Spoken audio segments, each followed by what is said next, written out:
We want to be a collection of Christ followers who actually care about who's following us, about who's looking to us. I remember in the very beginning I shared that quote from William James. It says, "The great use of life is to spend it on something that will outlast it." The great use of your life is to spend it on something that will outlast. Remember, I read you a passage from Judges 2:10, right at the end of Joshua's life. There's this little line, and it always just struck me. It's such a sad little line, and it says, "And there arose a generation after them who did not know the Lord or the work that he had done for Israel." There arose a generation after them who did not know the Lord and what the work that he had done for Israel. And they say, well, how did that happen? How did it happen that there's this whole generation that comes up that didn't know the Lord, didn't know the work that he had done for Israel? And the way it happened, it has to have been something like you had an older generation that didn't care about passing on a legacy of faith. They didn't care about the things that God had done and making sure that the younger generation knew. Maybe they were just focused on their own walks with God. Maybe they were focused on something else. They weren't paying attention to who they were handing off the legacy to. And that's not it. You had a younger generation who somehow they didn't care. They weren't interested in learning about what God had done and what his purposes were. They didn't care about the stories of the work of God. Both of those two things, one of them maybe both of them didn't happen. And so you had a generation that comes up didn't know the Lord or the work that he had done for Israel. So the only fill-ins today on your outline, number 1 and 2, two questions for older generation. Number 1, are you actually passing on a godly legacy, a legacy of godliness? And for younger generations, are you ready to receive a godly legacy? Both have to happen if we're going to be a church of generations, not just a group that happens to come to the same building on the same morning, on Sunday morning. That's not what I'm talking about. I'm talking about people who are deliberate about intentionally making sure that a godly legacy is passed on. They care about what comes next. So Randy started us off 4 or 5 weeks ago with a message to the historically blessed in the room. To you older generations, if you remember that, we read from Psalm 71, verse 18. The psalmist writes, "Even when I am old and gray, do not forsake me, my God, till I declare your power to the next generation, your mighty works to all who are to come." So in other words, don't leave me. I'm not finished yet. I want to make sure that I've told the next generation about your power. I'm not finished telling them. Some of you in the room, you feel like you're already finished. I've been there, done that. My time is up. I'll never forget, somebody was asked to help out in children's ministry or something like that, and the response was, I've done my time. Sorry to tell you, you are not finished until God says you're finished. And the way that God says you're finished is he takes you home. He takes you up to be with him. Someone said your life is not just a waiting room for your death. You're not just here reading magazines. You're not just here scrolling through your news feed. Until you go home, you have a calling that has been placed on your life by God. And it stays with you until the very last day. Retirement is okay for a job. It is not okay for your faith.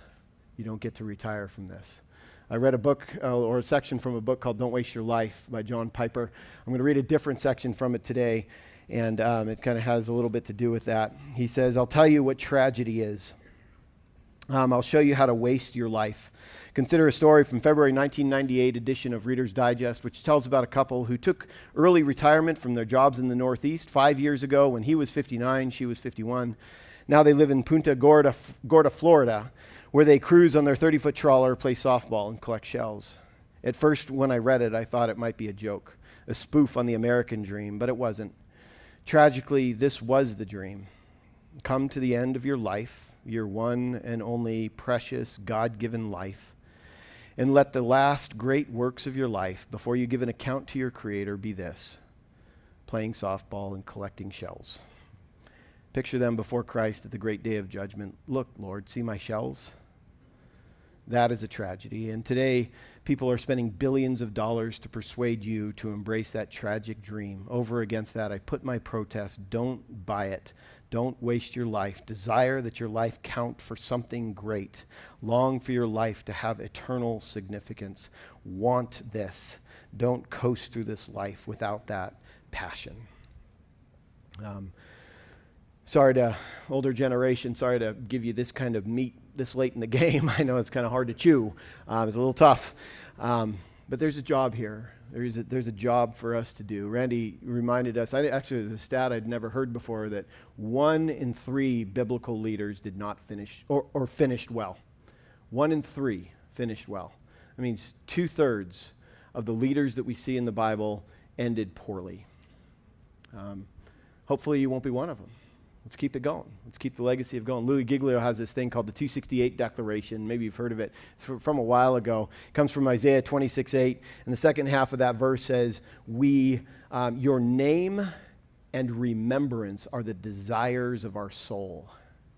That's a great line. Your name, God, and your remembrance are the desires of our soul. So the declaration he kind of built out of that, and this might be a declaration that some of you say, today I'm going to adopt that as my life statement. This is going to be my goal. It says, because it's in your bulletin, because I was created by God and for his glory, I will magnify him as I respond to his great love. My desire is to make knowing and enjoying God the passionate pursuit of my life. Maybe you don't like that, but what do you like? What are you committing your life to? What are you committing to generations to come? So we talked to the older generation, and then we talked to the younger generation, and I read from 1 Timothy chapter 4, verse 12, which has a verse that says to young people, especially to Timothy, he says, let no one despise you, Timothy, for your youth. Don't let anyone look down on you. Don't let anyone dismiss you for your youth. But, here's the but, instead of that, instead of letting people do that to you, instead, set an example for the believers in speech and conduct and love and faith and purity. Set an example for them. So you have people who are looking down on you saying, you're too young, you don't know enough. Here's what you do, Timothy. Don't say a word. Don't talk about it. Here's what I want you to do. I want you to set an example for them. So start looking at your life, taking your life, saying in speech, in conduct, in faith, in love, in purity, I am going to be an example, so that an older generation would look at a younger generation and man, I missed it. Or I want to be like that. I want to see what you young people are doing and go, oh, we should be doing. That's where the church is going. This morning we have a couple young people on stage, but the entire production, sound, video, all that stuff is run by young people this morning. You know what that is? That's young people stepping in to be the church. They're stepping in and they're saying, yeah, absolutely. I think that's definitely worth cheering about. Because these are the people we're handing it to. These are the people we're handing the church off to. And I want to make sure when we hand it to them that we've handed them something that we thought through, we've been deliberate about. We're not just like, poof, here you go, good luck, kids. That we've actually been deliberate about it. The Bible says, let no one despise you for your youth. I told young people, I said, hey, you need to start acting like you're where you want to be. John Maxwell has that saying, think, talk, and act, and conduct yourself like the person you want to become. This is Paul speaking to Timothy. He says, man, you can start doing this even now. You can start acting like the person you want to be. Don't let people dismiss you, but set an example for them. It's not just, though, I will say, it's not just older generations. Young people, listen up. It's not just older generations who are dismissing the youth. Oftentimes, it's young generations who are dismissing older generations, who are saying, there's not really anything there for me. There's nothing I really need to learn, and they just kind of want them to get out of the way. One of the biggest mistakes you can make as a young person, as a young Christian, is to fail to honor the past by pushing so hard and so fast just to get beyond them. They have things to teach you that you can learn from. There is value there. Some meat for you younger people in the room. Take it, chew on it for a while. I say it in love. You do not know everything. I know it feels like sometimes you do, but there's wisdom to be gleaned and to be learned from those who have come before you. If this generation's project is ever going to get off the ground, then we've got to see value in the other generations and to be able to find value in them. I walked through this with the story of David and Solomon and Rehoboam, and I talked about that story of generation 1 who comes in and builds it, and generation 2 who comes in and maintains it, and generation 3 who often then comes around and assumes it and even squanders it. The trajectory of generation 3, and this is sometimes younger people, they come in, they don't know the blood, sweat, and tears that their grandparents poured out. They don't know the faith that their parents lived by. They don't know that, and they just come in and they just feel there's a sense of entitlement, like you owe me this. And because they haven't seen the great cost of building this place to what they have, they often blow it. And we saw this with Rehoboam in the Bible. He doesn't get it. He squanders the whole entire thing. He collapses the country. He collapses the organization. They blow up the church sometimes. It doesn't have to be that way because there are people here who have lived through it. And I'm just going to throw something out there to you young people. Maybe, just maybe, you could avoid some suffering and some difficulty in your life by learning from people who have already suffered. Maybe you could learn from them before you went through it. You know, we had the mentor-mentee signups, which are still available, and we have those forms left if you're interested in being a mentor or a mentee. But in what we saw when we gathered all the forms, we had a great response, but we had twice as many mentors than mentees. And that just kind of maybe says to me, and I don't know, there's all sorts of things going wrong. Don't take this too personally or anything, but it says that maybe there's a generation of young people who don't really feel like they have anything to learn from the older people. And so I encourage you, if you're a young person, and especially if you think you have it all together, that maybe you should join us in that and see what somebody else might be able to pour into your life. Maybe they can walk with you through difficulty. Maybe they can share a perspective on your life that you didn't have before. There are good lessons to be learned from older generations. And so that kind of led us to Joey and Alex when they were up here just a couple of weeks ago. And they talked about how, man, if we're going to get this right, we are going to all have to be a part of the solution. If we're really going to be a church of generations, we're going to figure out we're going to have to figure out how to come together. To come together, and there's one word, and this is one last meat word for all of you. If you don't know what I'm talking about with the milk and the meat thing, check it out, look it up on Google, and you'll see exactly what it is. Paul has an admonition. He says, we desire something more substantial, and it's the meat. So here's your meat word for the day. You ready for this? That sounds weird. I'm not going to ever call it a meat word again. Anyway, I don't know. But this is a word that it's like, I think probably one of the most subversively powerful words in the Christian lexicon. It is something that we look at and we just don't think it has that much power. It's not that big of a deal. And I'm going to encourage you, for those of you, when I say the word, you're like, meh, it's not really meat. I encourage you to start living it out. Just try to live it out and you'll see what I'm talking about. Here's the word. You ready for this? The word is, and this is the one, sorry, let's keep the suspense built here. This is the word that is going to be the key, the foundation for us pulling off something like the Generations Project. Here's the word. It applies to young and old. Humility. Right? That's it. That's it. Like I said, if it doesn't seem like much, start living it out. Start living it out. Maybe you'll see exactly what I'm talking about. If we have older generations who are trying to pour out into younger generations, they don't think they need it, they don't have the humility to recognize their own needs, then that's not going to work. If we have younger generations who are ready to receive from older generations, but the older generations aren't around to pour it out, or they don't really care, or they want to do it in their own way and they're not willing to talk the language, then the whole thing's going to die in the water. The whole thing's going to shut down. So back to our two questions. Older generation, are you actually passing on a godly legacy? Are you actually telling the coming generation the glorious deeds of the Lord and his might and the wonders he has done so that the younger generation can set their hope in God? And younger generation, are you ready to receive a godly legacy?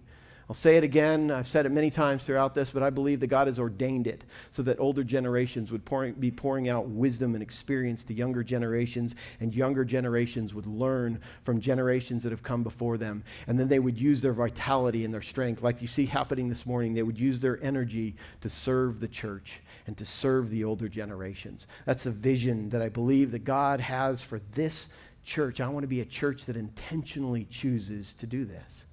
You see how we're not just tying a bow on this thing and shoving it up into the attic and saying, oh, that was fun. We're wrapping this into our DNA, into who we are. Let me tell you why this is important, and I'll close out. Some of you have your kids here. Maybe they're even sitting with you this morning. You watch some of those videos. We have multi-generational families here at the church. Awesome. Really cool that people are worshiping together. Some of your kids are not here. They're somewhere else. They're in another part of the world. And just like I am already praying for my 13-year-old daughter, doesn't your prayer sometimes sound like, God, could you please send someone into my kid's life who is going to pour into him a godly legacy? I'm already praying that for my 13. She's not even out of the house yet. And I'm looking for people who are going to pour into her. it's not just about you. It's about the ones who come after us, the ones who come after us who are going to carry this legacy on. Amen? Amen. A quick little note about a couple of the ideas that we had to join people together. We wanted to give you tangible, practical ideas for getting people together. So Dan had the idea of the Grands, which is people of grandparent age who can just stop into the children's ministry room for just 5 minutes at the start of a service or before a service starts, and just start getting to know kids and maybe then start getting to know families. We had about a dozen people sign up for that, and so we're excited to see that. That's starting to get underway. Suppers for 8, which we're really hoping is a multi-generational thing where 8 people get together around a table and share a meal together. That is underway. You should be, if you signed up for that, you should be being contacted shortly to set up a supper with somebody. If you haven't been contacted, hopefully this week you will be. The outings idea that we had, which was, hey, let's just look at different outdoor activities, or not outdoor, out of church activities that we could gather together around. What do people like to do? So the softball game tonight is kind of one of those things, so we encourage you to come to that. It might be fun. Randy said that there was 16 to 75. I don't know who the 75-year-old is who's coming out to play softball with us, but I love you. You're awesome. That's super cool. But come and join us for that. So all those things you signed up for, we're kind of getting those things underway. You should be hearing from people as the groups get going. We did have people sign up for things, but nobody in the group wanted to lead it. And so we're kind of waiting to see a leader emerge for that. And there were some that so many people, I guess, kayaking and hiking, which shouldn't surprise me, are extremely popular in the area. Matter of fact, Kendra and I were putting our heads together. We're like, how do you get 65 kayaks onto the same lake at the same, that's like the Spanish Armada, man. It's like flotilla. Like, hey, we're Christians. You're like, get away. There's too many of you. I don't know what would happen, but anyway, so we're working through some logistical details that we didn't foresee on how to pull some of these things off with so much interest. But we had a great response to that. And finally, I mentioned the mentoring program, and we had a great response for that. Again, it's still it's going to be an ongoing thing. If you're interested in signing up to be a mentor or a mentee, I encourage you young people to jump into that. Thank you for everyone who responded to all of those. And listen, just when you get together with folks, and even on a Sunday morning, try not to just cling to the comfortable. Try not to just cling to the people you know. And wouldn't it be cool if our prayer was like, God, I hope there's somebody in the group that I don't know. It'd be kind of a cool little prayer. Usually it's the opposite. I hope there's somebody I know there. My heart is that generation to generation, the legacy of God would be passed on. Amen.